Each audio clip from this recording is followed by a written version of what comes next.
Merhaba sevgili dostlar. Çalışma saatlerinizin dışında bazı sistemlerin size para kazandırmasına başlayabilirsiniz. Bu liste sizin hızlı, akıllı ve tekrarlanabilir bir başlangıç yapmanızı sağlayacak. Hazır mısınız?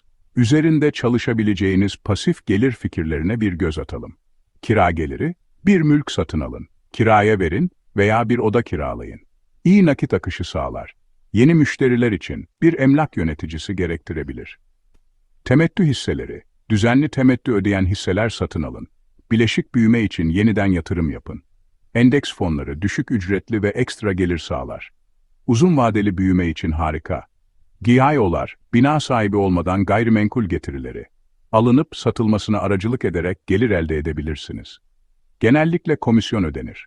Eşya ve araç kiralama, kullanılmayan ekipmanların, boş odaların veya araçların çeşitli platformlar üzerinden kiraya verilmesidir. Ancak risklere dikkat edin. Dijital ürünler, e-kitaplar, kurslar, tasarım şablonlar. E-kitap, online kurs, stok fotoğraf veya grafik tasarım şablonları satmak size gelir kazandırabilir. Bir kez oluşturun, tekrar satılır. Satış ortaklığı, ürünleri tanıtın ve satış yapın. Başkalarının ürünlerini tanıtarak yapılan her satıştan komisyon alabilirsiniz. Yönlendirdiğiniz satışlardan komisyon kazanın. Telif hakları, müzik, kitaplar, patentler üzerinden gelir elde edebilirsiniz. Müzik, yazılım veya yazılı eserlerin kullanım lisanslarından doğan gelirler size sürekli gelir getirecektir.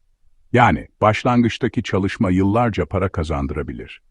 Otomatik çevrimiçi iş, stok tutmadan, sipariş üzerine tedarikçiden müşteriye ürün göndererek yapılan satış yapabilirsiniz. Hızlı ipuçları, çeşitlendirme yapın. Gelirinizi otomatikleştirin. Gelen karları yeniden yatırıma dönüştürün. Bu gelirinizi artıracaktır. Siz ne düşünüyorsunuz? Görüşlerinizi yorumlarda bize yazın. Videoyu beğendiyseniz beğenip sevdiklerinizle paylaşmayı ve kanalımıza abone olmayı unutmayınız. Sevgiyle kalın.